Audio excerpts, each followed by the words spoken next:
Come here now, girl.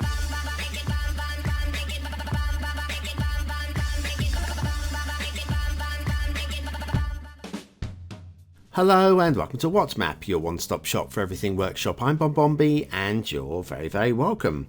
Well, it's Friday, Friday's request day. Today's map's requested by the creator and has been voted in by the lovely BonBon buddies over on Patreon. Now, the creator we have done twice in the past, back in episodes 634 and 763, where they got 7 and 11 stars respectively.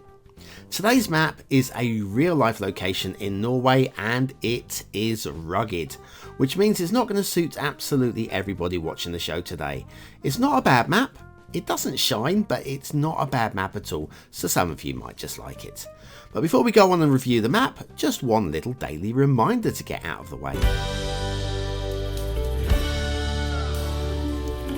That's right, hitting the like button really does support the channel, gets me seen by more people, helps me grow a little bit more every single day, so thank you for making the effort. Thank you. Today's map is Krageroe, Norway by Harjawalder. Now I'm pretty sure that Krageroe is close to the correct Norwegian pronunciation, according to Google anyway. There is your start square, as promised, rugged, very rugged, but we do have some flattish land there. There is your terrain height, so rugged, told you, rugged. And then off to your resources, fertile land or no oil, but the oil's off in the North Sea, so I don't suppose that's a big problem. Off to the workshop, it's a mass transit map. You will need mass transit for this one. We've got network extensions to a few things to subscribe to. The San Miniato 4K theme, they spat that out wrongly, and the Spitfire LUT, which we've not seen for a long time. There's a lot of room for extra trees apparently, and we will talk about trees in the map as we get onto the second half of this show. I'm feeling there's not enough trees on this map.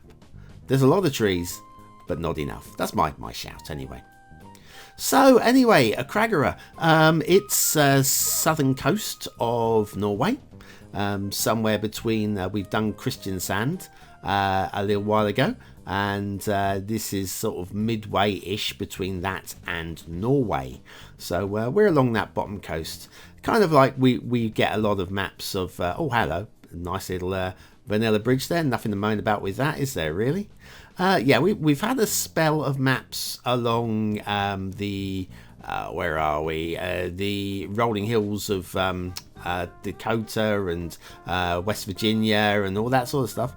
The rivers on this map are a little bit of work of fiction. They are a bit larger than they would be, but just so we can have proper water flow. It's a take on real life.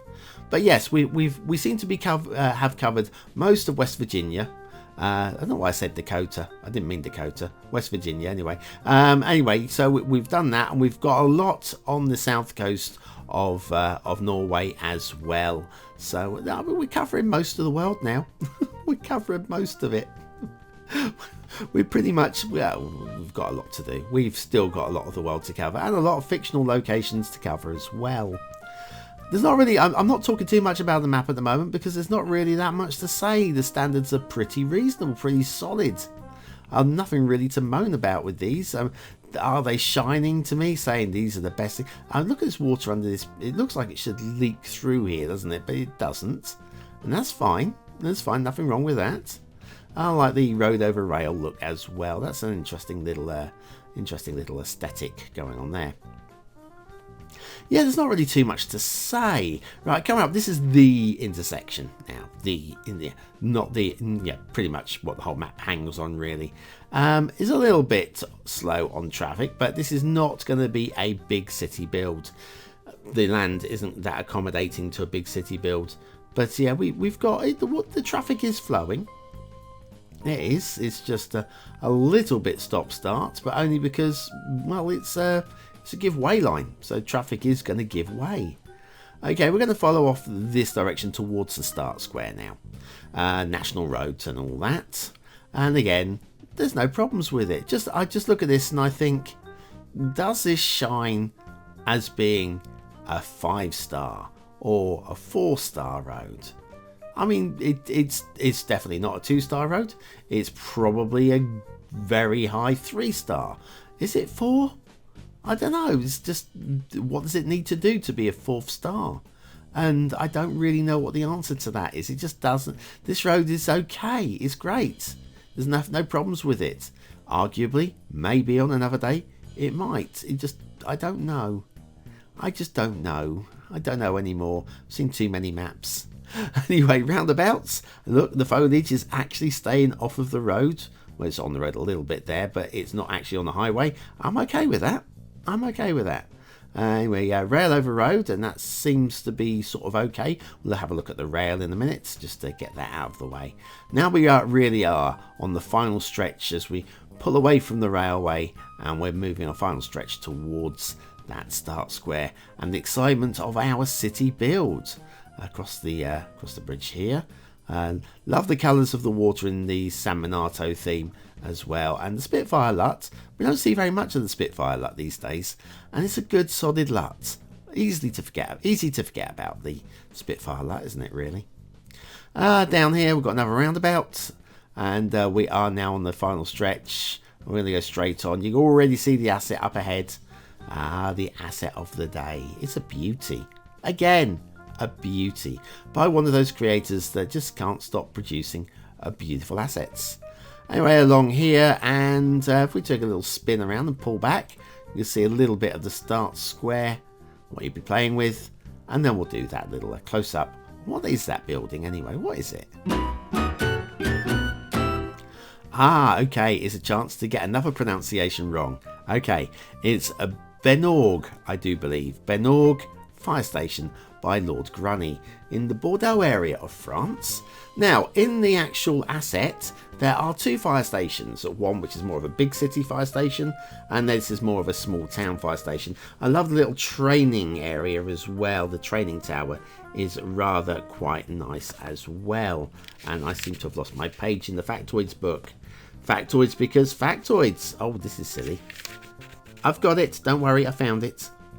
Tibetans grow their left-hand little fingernail so that they can clean out their ears and noses effectively. Well, why not?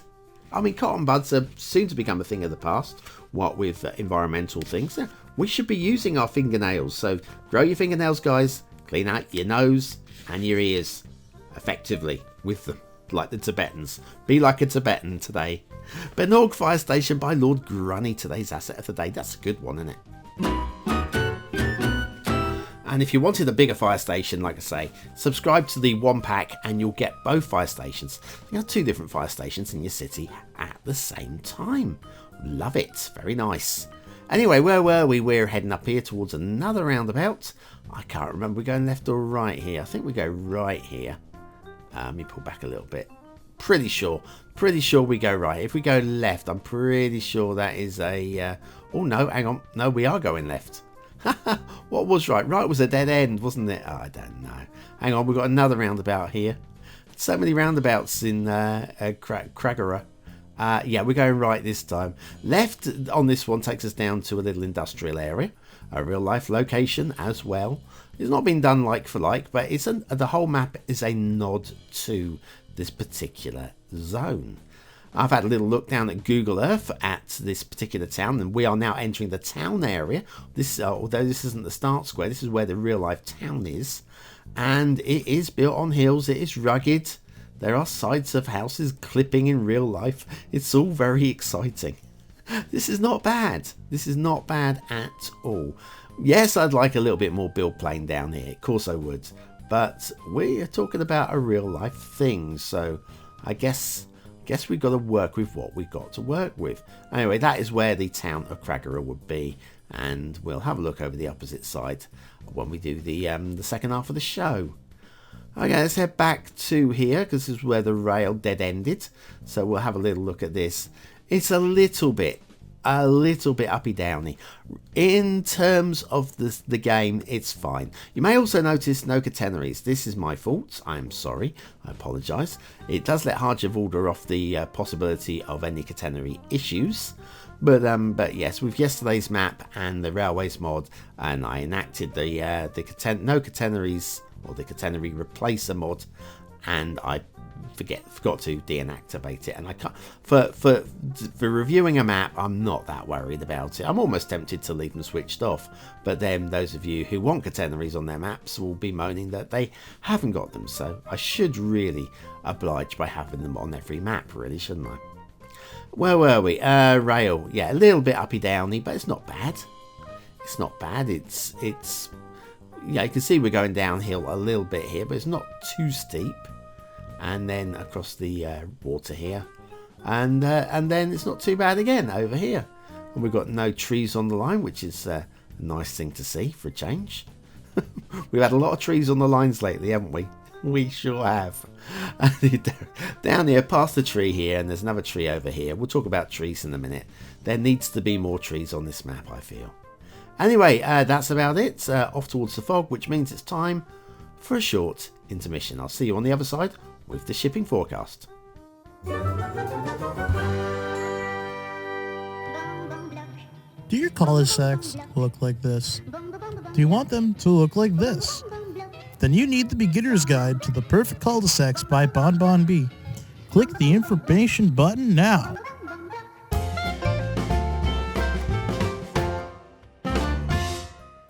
Okay, shipping routes. We have shipping routes with the lovely little curved lines and little A-frame going on there. There's a lot, we'll be seeing these shortly, a lot of those lighty up things, you know, I can't remember what they're called now, something essential about them anyway. And we have shipping route which dead ends up here, that is fine. And if we go back, we've got a shipping route that goes down here. There's quite a long way into the map actually, this one. We go down here, around here, up to here, and down here, and it stops there. There we go. Water flow. Okay, there's a lot of water on this map. If you get into the start square area, there's a lot of water on this map. See that? I think that's quite aesthetically pleasing, I think. And then if we come down here, we do have two lots of water. We've got the still water on one side. This is start square water. And then on the other side, we have flowing water. So one way or another, you're going to be able to keep your fresh and your poop water asides. And of course, yes, I know water towers, yes, I know, but don't think you really need them on this map. Okay, so what do I think? Rivers. The rivers, again, they are slightly overplayed on this map for the sake of having a playable river network. It's a take. It's a take on the rivers. It does look, I've had a look at the map. It looks pretty approximate, and I'm loving the rocks in the San Miniato theme. I think it works so well with the Norwegian feel. I think just have that craggy Norse look about it. I'm having a little look around here for things. Yes, lighty up things. Where were we? We've got one here. There we go, an orange one. It's the essential lighthouse. We've got a jetty over there, which is not too badly placed. I've seen better, but I've seen worse. Another lighthouse there, and then we've got some gun placements here. And again, that makes a lot of sense. There would have been in this kind of location, I imagine. Then we've got there's another one of those lighty up things there. We've got a little bit of glitchy water going on here. Again, vanilla rocks. This is always going to be a risk with vanilla rocks. And then one over here, and then one over here. Look, I'm a great fan. I am a great fan. I call it the Essential Lighthouse because, well, map makers seem to use them essentially all the time, and they are a very nice asset, a very nice vanilla asset. I think they're well done.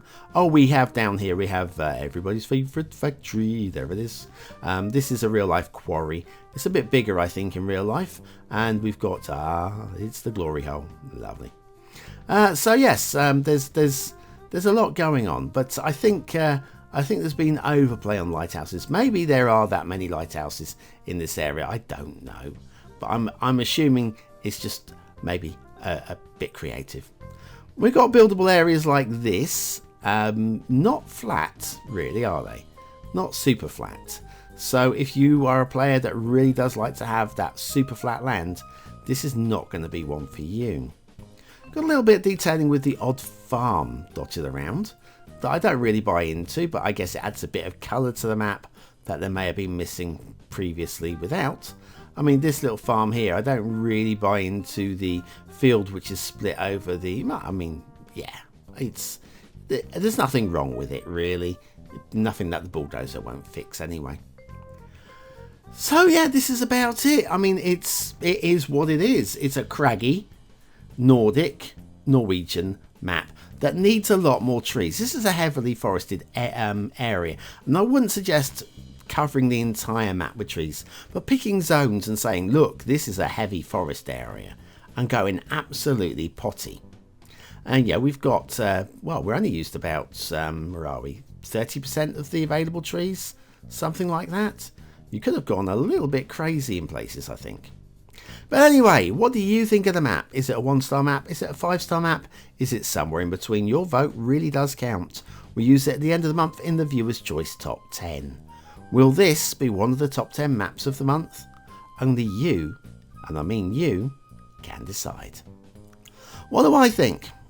I think it's got an outside chance of sneaking in at the bottom, depending on what else is around this month. Aesthetically, well, it looks like what it's supposed to look like. I think it needs a lot more trees to make it pop. But it's not horrible at all, any shape or form. I just don't feel it sells itself for a 4th star. So I'm going to give it a medium-high 3. Detailing. There's no real major problems with this map. It just doesn't really have that thing that pops that sells me a 4th star again. So again, I'm going to go down the middle and give it a 3. There's nothing wrong with it, nothing really to fix. 3 stars. Gameplay potential, it's a tricky one. It doesn't sell itself to me to want to play it, but it would be playable. Not broken. I'm giving it a high 3. Tempted to give it a 4th, I just don't feel that 4th again. Krageroe, Norway by Harjawalder. I kind of like it. It's a map that's going to suit a certain type of player. That player isn't me, but I do appreciate the map for what it is. And I'm going to say it's not broken, so those of you that want that sort of map, you're going to be in all over that thing, I tell you. Anyway, and if you're from Krageroe, say hi and tell me how badly my pronunciation is, won't you? Thanks for watching, for commenting, for liking and for subscribing. There's an old map on the screen now. There will hopefully be a tutorial tonight, touch wood, if I finish making it, and we'll have another What's Map tomorrow. So see you then. Thanks for watching. I've been BonBonB, and I'll be back very soon.